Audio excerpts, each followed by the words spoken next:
દરેક નીતિની સામે કાયદાની રીતે ઊભો રહેતો SSK news channel. Gujarat board દ્વારા લેવાયેલી ધોરણ 10 બોર્ડની પરીક્ષાનું પરિણામ આજે આવ્યું હતું, જેમાં સુરતનું 86.75% પરિણામ આવ્યું છે. ગુજરાત બોર્ડનું ધોરણ 10નું 11 મે 2024ના આજ રોજ પરિણામ જાહેર કરવામાં આવ્યું છે.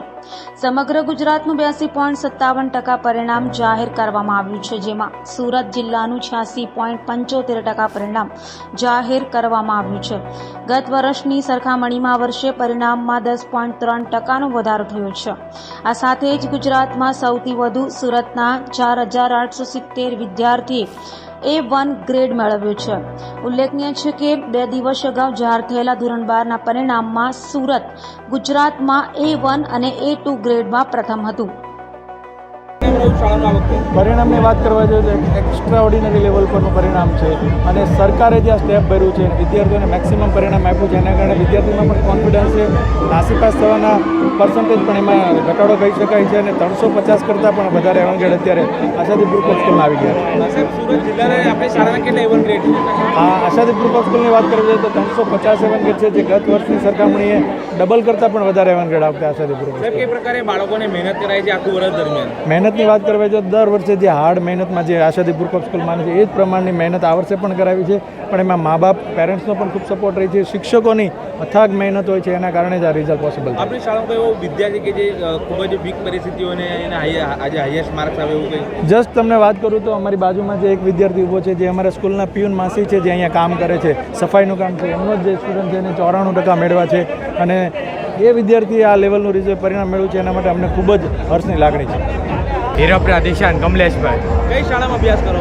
Ashadeep international school. બેટા કેટલા માર્ક, કેટલા PR, કેટલા પર્સન્ટેજ? 586, 600માંથી 586 માર્ક્સ, 99.97% અને 97.66%. એ પ્રકારે મહેનત કરી વર્ષ દરમિયાન શાળામાં અને ઘરે? શાળા વર્ષ દરમિયાન તો ખૂબ મહેનત કરી, દરરોજ કર્યું. સ્કૂલેથી આવ્યા બાદ 6 કલાકની મહેનત, દરરોજ વાંચવું, ફૂલ કોન્સન્ટ્રેટ કર્યું. ફેમિલી બેકગ્રાઉન્ડ કેવું છે? ફેમિલી તરફથી ખૂબ સપોર્ટ મળ્યો, ફ્રેન્ડ તરફથી પણ ખૂબ સપોર્ટ મળ્યો. માતા પિતા શું કરે તમારા? પપ્પા ટેક્સટાઇલમાં છે અને માતા ઘર હાઉસવાઈફ છે. આ પરિણામનું શ્રેય તમે કોને આપશો? આ પરિણામનું શ્રેય મારા માતા પિતા, વડીલો, શિક્ષકો અને મારા મિત્રોને આપું. આગળ કઈ ફેકલ્ટીમાં અભ્યાસ કરવા ઈચ્છો છો? આગળ કમ્પ્યુટર સાયન્સમાં અભ્યાસ કરો. પટેલ ચિંતક કુમાર ધર્મેશભાઈ. કઈ શાળામાં અભ્યાસ કરો? આશાદી વિદ્યાલય વન. કેટલા PR, કેટલા પર્સન્ટેજ આવ્યા છે? 99.35 PR આવ્યા છે અને 94.83% આવ્યા. શાળામાં કઈ પ્રકારે મહેનત કરી વર્ષ દરમિયાન? શાળામાં સર જે કરાવતા હતા એ કર્યું અને ઘરે જઈને પણ 2 કલાક. ઘરે કઈ પ્રકારે મહેનત કરતા વાંચન, તમારું લેખન કેવું રહ્યું વર્ષ દરમિયાન? સારું છે. શાળાના શિક્ષકોનો કેવો સપોર્ટ રહ્યો? શિક્ષકોનો સારો સપોર્ટ છે. અમે સવાલ પૂછતા તો એ જવાબ આપતા. ફેમિલી બેકગ્રાઉન્ડ કેવું છે તમારું? ફેમિલી બેકગ્રાઉન્ડ મીડિયમ છે. શું મેસેજ આપશો અન્ય વિદ્યાર્થીઓને આ તમારા પરિણામ લઈને? ભલે ક્રિશ મુકેશ. કઈ શાળામાં અભ્યાસ કરો બેટા? આશાદી વિદ્યાલય વન. આજે પરિણામ આવ્યું છે, કેવું, કેટલા માર્ક છે, કેટલા PR અને કેટલા પર્સન્ટેજ?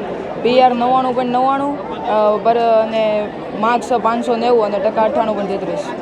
કઈ વિષયમાં હાઈએસ્ટ માર્ક છે તમારા? હાઈએસ્ટ તો 100માંથી 103 વિષયમાં છે. સોશિયલ સાયન્સ અને સંસ્કૃત. હવે આ કઈ પ્રકારે મહેનત કરી આખું વર્ષ દરમિયાન તમે? મહેનત તો ખૂબ જ હતી અને 6 થી 6.5 કલાકનું દરરોજનું રીડિંગ હતું. માતા પિતાનો ફૂલ સપોર્ટ હતો અને શિક્ષકોને પણ ફૂલ સપોર્ટ આપ્યો. શાળામાં કઈ પ્રકારે મહેનત કરવામાં આવતી હતી?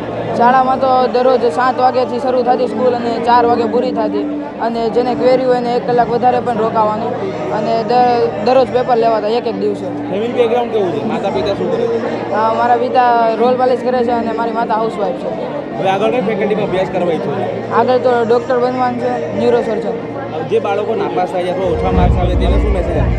એને તો દરરોજ રીડિંગ કરવું પડે અને જેટલા શિક્ષકો કહે એટલું બધું કરવું પડે. દરેક નીતિની સામે કાયદાની રીતે ઊભો રહેતો SSK ન્યૂઝ ચેનલ.